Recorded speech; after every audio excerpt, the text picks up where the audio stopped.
Canon just announced firmware updates for the Canon R5 and the Canon R6. Is it the big update we were expecting? This and more after the intro. Let's get into it.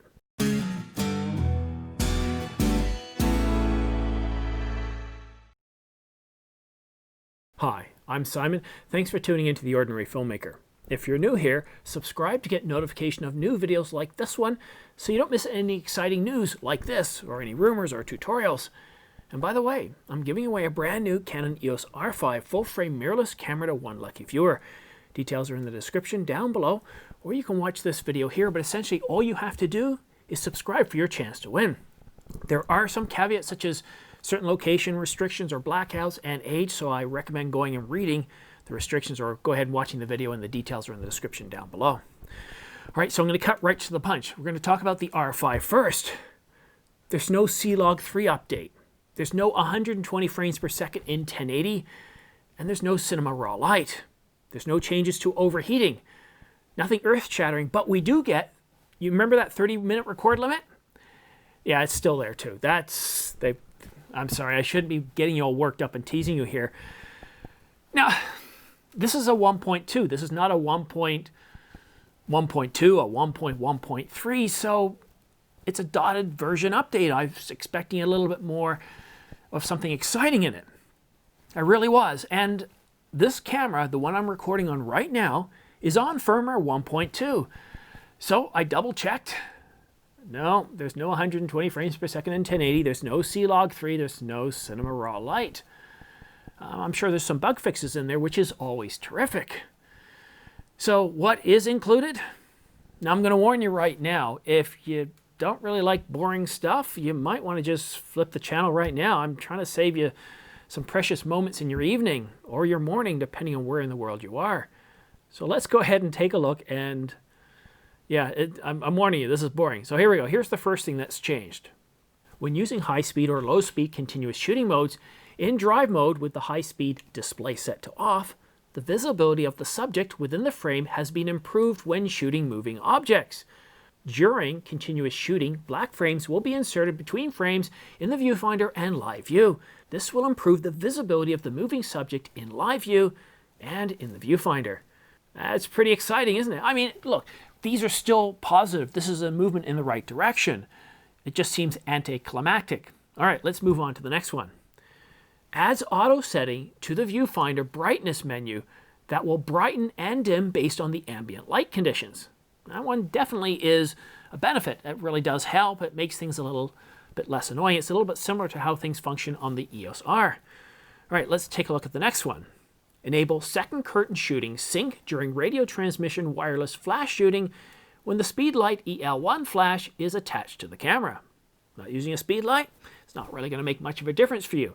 All right, let's get on to the next one. Sorry, I'm trying to make this as exciting as I can, but it's dry. It's like reading the Wall Street Journal to your children.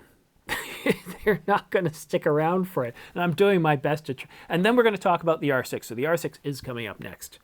All right, so the next one is enables manual flash output, excluding high-speed sync and optical transmission wireless flash shooting, to be selected to be set up to 1/8192 from the camera menu screen when the Speedlight EL-1 flash is attached to the camera. So good. Again, if you're not using a Speedlight, not a big deal. Now this next one might be of some interest to you.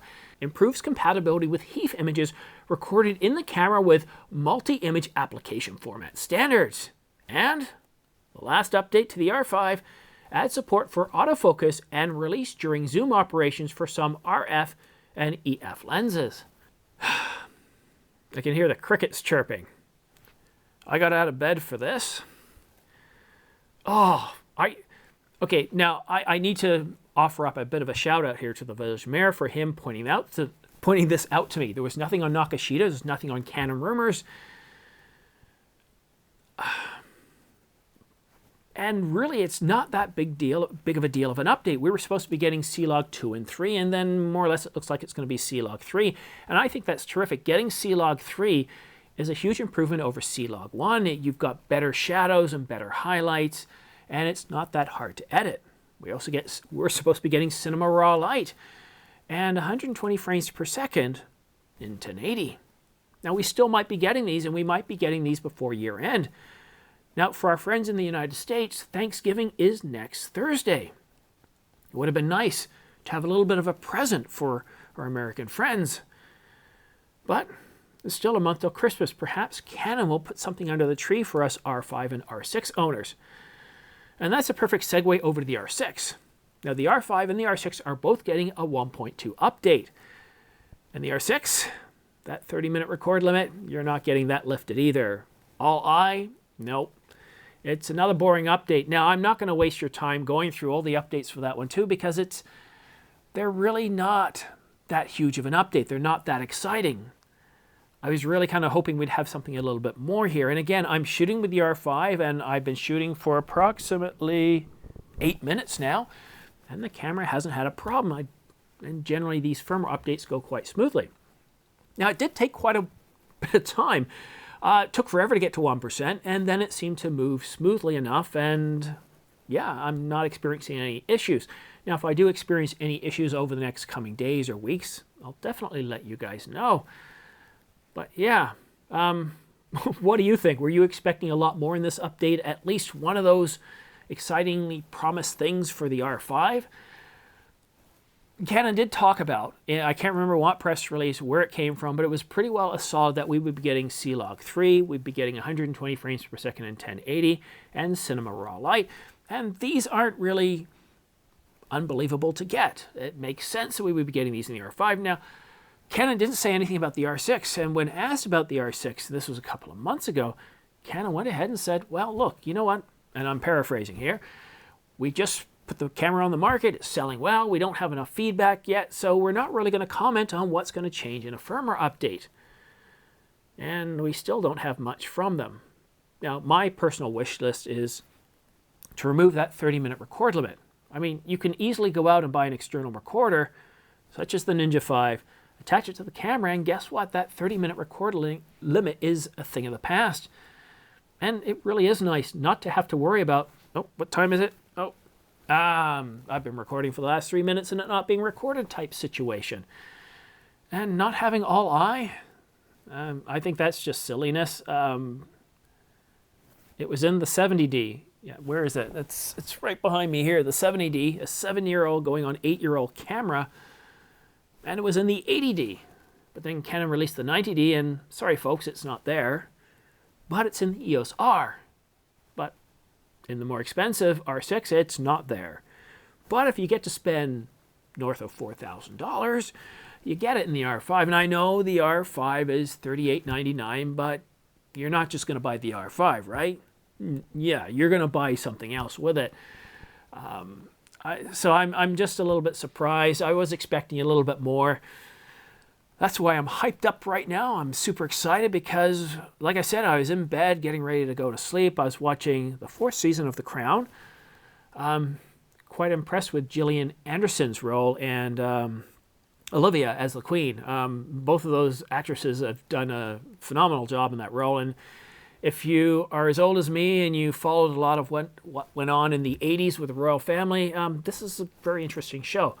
A lot more interesting than the firmware update. So again, the R6 and the R5 get a very minor update. There are some tweaks, but nothing to shout home about, nothing to be exciting enough, and nothing at all to keep you here still watching this video at this point. So what I want to do is I want to take a little bit of behind the scenes right now and talk to you guys about some other things I'm working on. Know more about the R5 and the R6. As I mentioned in a previous video, I do have the Crane 2S, and I'm actually quite loving it. It was kind of like the Ninja 5, and it's rare that I'll actually get products that I'm just head over heels for, like an 11-year-old anticipating meeting his dream car, like the Lamborghini Countach. Yes, I know I'm dating myself. But I'm actually impressed with how easy it is to use.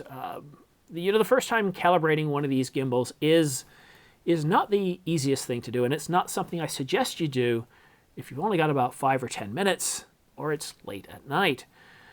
There's some reading to do. It's like putting together one of those puzzles. You have to figure out where things go. But if you've done it a few times, it's not that big of a deal. And once I had it set up, each time I wanted to use it, it's pretty simple. Now, do I have it over here? Yeah, no. it's not there. I thought it was. My eyes are going. To be able to easily quick release and get the camera, because I needed it to shoot here, and it comes with a quick release plate, and flick the switch, pull it out, and you're good to go. And I could have attached it to the tripod, but because of the whatchamacallit here, the Glide Gear teleprompter that I'm using, it changes things a little bit, and then I have to adjust the tripod. So I usually take it off for that, but if I'm out shooting with a tripod and I'm shooting the gimbal, I can go back and forth, and it takes just seconds. So I'm really excited by that. And I was out shooting this morning, and it was cold. It was -7 degrees Celsius.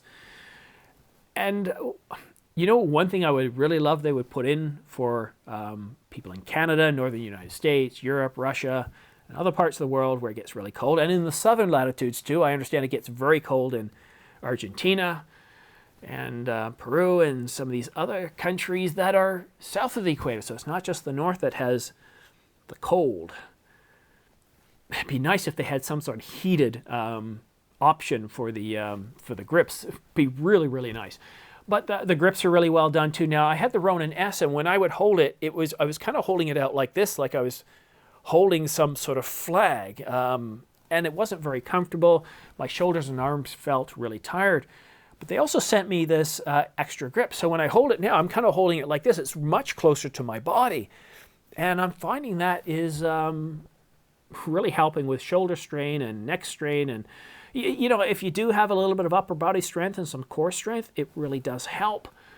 But if you don't, it's quite easy to get used to. So I'm really excited by that.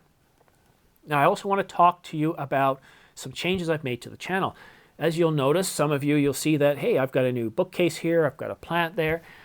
I'm redoing the set, I'm updating the set, and unlike a lot of other YouTube presenters, I don't perfect everything and then release it new. You get to see me upgrading as I go. You get to see what I'm doing, how I'm changing things bit by bit. And yes, there is something missing. There is some lighting that I have coming. These are colored LED lights. They're about this, like a 4x6, and I'm getting 4 of them. And so I'm going to place them at different points around the bookshelf, trying different lighting colors to try and making the background a little bit more, well, modern, a little bit more interesting, but not too interesting, because the focus is on what I'm saying, and that's coming out of me. So I'm still going to separate myself from the background and have that look pretty good. Not me, of course. I mean, this is what you get. And, you know, considering I was just laying in bed a few minutes ago, hopefully I haven't scared anybody away. All right, and the last thing I want to talk about, again, is my schedule. You'll notice that I'm not putting out an awful lot of videos, and I missed the video on the new Sony FX9. The review that I'm doing for the Crane 2S takes a lot of time. That video, by the time I'm done with it, is probably going to take a good 30 hours. And so what I'm trying to do is I'm trying to put more times into these review videos. They're starting to get a bit more views. And unless there's really exciting news, news that people are really anticipating, like a firmware update for the R5 and the R6, I'm going to hold off. I'm going to try and get these reviews done to the best of my ability. I was really happy with how the Ninja 5 video turned out. I didn't get into a deep dive in terms of specifications, and this is the video right here if you'd like to take a look at it. The biggest thing that I really noticed to my workflow about the Ninja R5 was simply the amount of time that I saved.